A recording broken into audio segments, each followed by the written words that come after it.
Hello, my beloved. How are you doing today? Are you living your best life? Are you enjoying who you are? Are you blossoming from inside out? Today is really your day that you can just blossom to the fullest, that you can express who you are with all your heart, that you can just be more rooted into core of your heart, into core of your being. And today we are reading together A Course in Miracles, and it's our lesson 184. The name of God is my inheritance. You live by symbols. You have made up names for everything you see. Each one becomes a separate identity, identified by its own name. By this, you carve it out unity. By this, you designate its special attributes and set it off from other things by emphasizing space surrounding it. This space you lay between all things to which you give a different name, all happenings in terms of place and time, all bodies which are greeted by a name. This space you see as setting off all things from one another is the means by which the word's perception is achieved. You see something where nothing is, and see as well nothing where there is unity, a space between all things and you. Thus, do you think that you have given life in separation? By this split, you think you are established as a unity which functions with an independent will. What are these names by which the world becomes a series of discrete events, of things ununified, of bodies kept apart and holding bits of mind as separate awareness? You gave these names to them, establishing perception as you wish to have perception be. The nameless things were given names, and thus reality was given them as well. For what is named is given meaning and will then be seen as meaningful, a cause of true effect with consequence inherent in itself. This is the way reality is made by partial vision, purposefully set against the given truth. Its enemy is wholeness. It conceives of little things and looks upon them, and the lack of space, a sense of unity or vision that sees differently, become the threats which it must overcome, conflict with, and deny. Yet, does this other vision still remain a natural direction for the mind to channel its perception? It is hard to teach the mind 1,000 alien names and thousands more, yet you believe this is what learning means. It's one essential goal by which communication is achieved and concepts can be meaningfully shared. This is the sum of the inheritance the word bestows, and everyone who learns to think that is so accepts the signs and symbols that assert the word is real. It is for this they stand.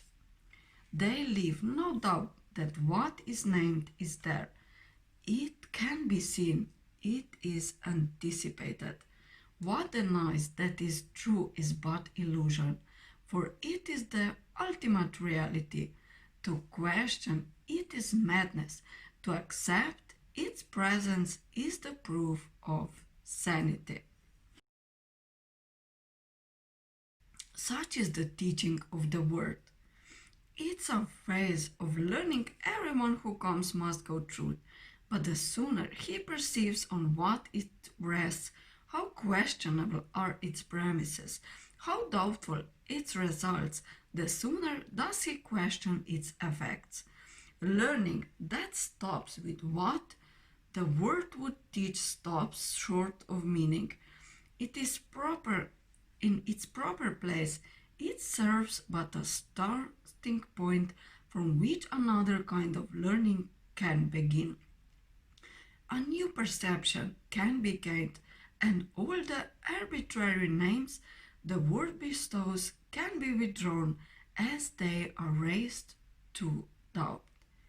Think not you made the word. Illusions yet, yes, but what is true in earth and heaven is beyond your naming. When you call upon a brother, it is to his body that you make appeal. His true identity is hidden from you by what you believe he really is.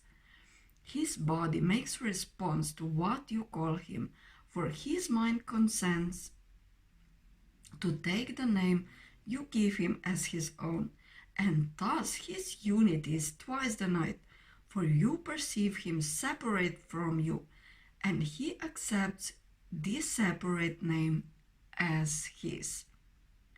It would indeed be strange if you were asked to go beyond all symbols of the word, forgetting them forever, yet were asked to take a teaching function.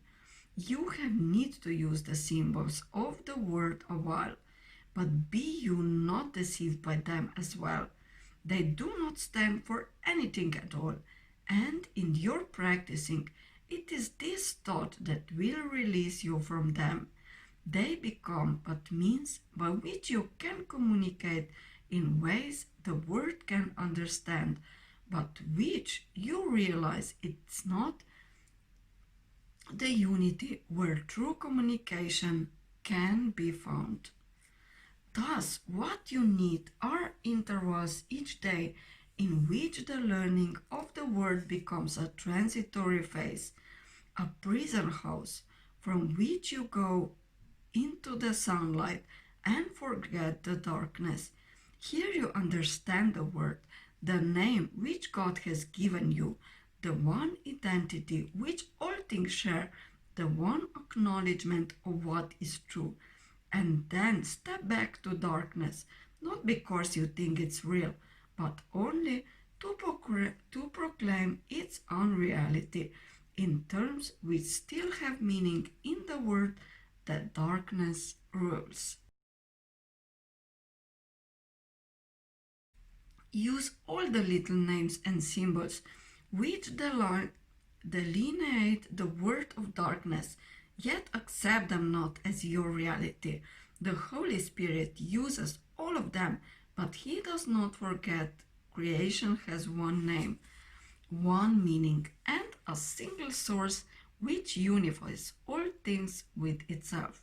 Use all the names the word bestows on them, but for convenience, yet do not forget they share the name of God along with you. God has no name, and yet his name becomes the final lesson that all things are one, and all this lesson does all learning end. All names are unified. All space is filled with truth reflection. With truth reflection. With truth reflection. Every gap is closed and separation healed.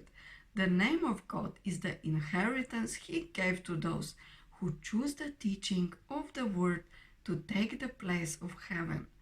In our practicing, our purpose is to let our minds accept what God has given as the answer to the pitiful inheritance you made as fitting tribute to the Son he loves.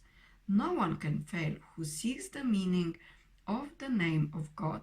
Experience must come to supplement the word, but first you must accept the name for all reality and realize the many names you gave its aspects have distorted what you see, but have not interfered with truth at all. One name we bring into our practicing, one name we use to unify our sight. And truth, we use a different name for each awareness of an aspect of God's Son. We understand that they have but one name, which he has given them. It is this name we use in practicing, and truth its use All foolish separations disappear which kept us blind, and we are given strength to see beyond them. Now our sight is blessed with blessings we can give as we receive. Father, our name is yours. In it we are united with all living things, and you who are their one creator. What we made and call by many different names is but a shadow we have tried to cast across your own reality, and we are glad and thankful we were wrong.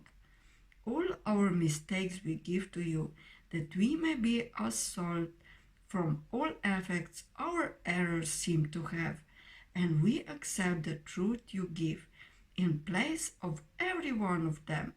Your name is our salvation and escape from what we made. Your name unites us in the oneness which is our inheritance and peace. Amen. Lesson 184. The name of God is my inheritance.